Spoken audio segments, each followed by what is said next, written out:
Ladies and gentlemen, thank you for your patience. The doctor will see you now. Hi, girl. Thank you very much. The National Health Service, much praised around the world, but never copied.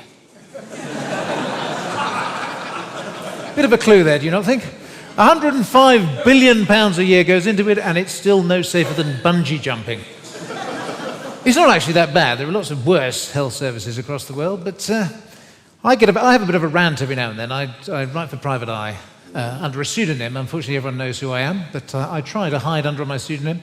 And I wrote this really ranty thing about all the money I think's been wasted in the health service on private finance initiatives and bloody computer systems that don't work and screwing up junior doctors' careers and independent sector treatment centres.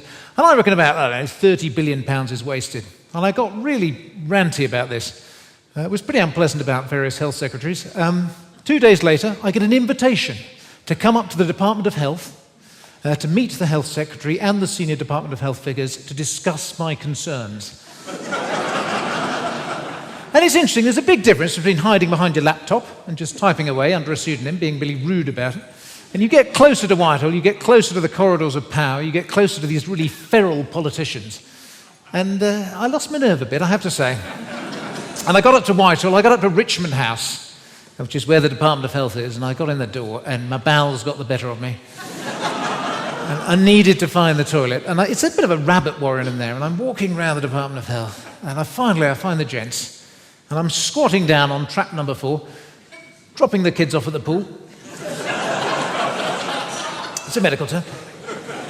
And there's a bit of graffiti at eye level, and it says, there are 2,000 people working in the Department of Health, and at this precise moment, you're the only one who knows what he's doing.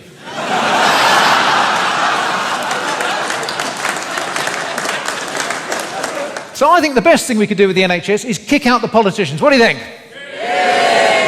Who's going to run it, though? Can doctors run it, do you think? Really? No. Managers? No. What do you get if you cross an NHS manager with a pig?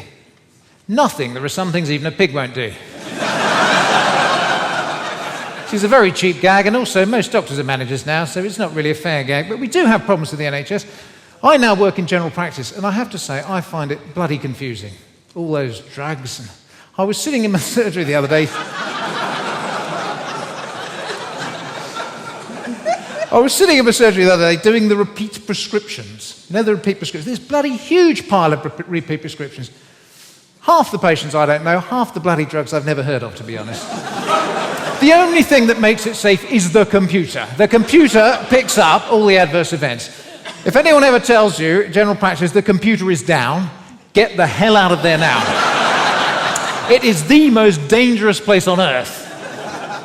Most of you seem to think you're healthy. Who has a healthy diet? I haven't the faintest idea, to be honest. I tried to look at the evidence on eating and drinking. It just does my head in. The Japanese eat less fat than us and have fewer heart attacks. The French eat more fat than us, fewer heart attacks. The Japanese drink less red wine than us and have fewer heart attacks. The French drink more red wine than us, fewer heart attacks.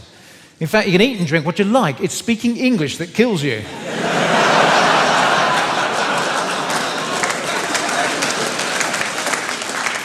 If I could prescribe dogs on the NHS instead of drugs, we would save it overnight, wouldn't we? Dogs are fantastic. They give you far more unconditional love than any human, don't they? They're wonderful. They sort out the empty nest stuff when the kids go. They're just wonderful things.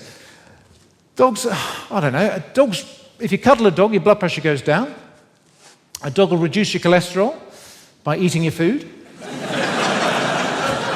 They keep you sociable, you go out, you meet other dog walkers, you talk to them, they keep you supple as you bend over to pick up the poo. And if you're too depressed to put your pants on in the morning, they'll lick your testicles. You don't get that with Prozac, do you? Or marriage. Dogs, not drugs. Evolution is a fantastic thing. If you hold hands with your mum, who holds hands with her mum, who holds hands with her mum, who holds hands with her mum, in under 15 miles, you'll get back to your ape ancestor. In Wales, it's about 50 feet. But the point is, this is it. We're African apes, we're on a joyride, we're on a pleasure trip, let's get out there, let's enjoy it.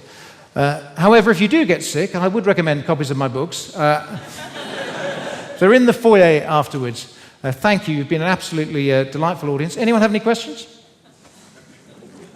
You're probably worrying what this is, haven't you? Have you seen this? That's rather nice, isn't it? You just thought it was some sort of fade bracelet.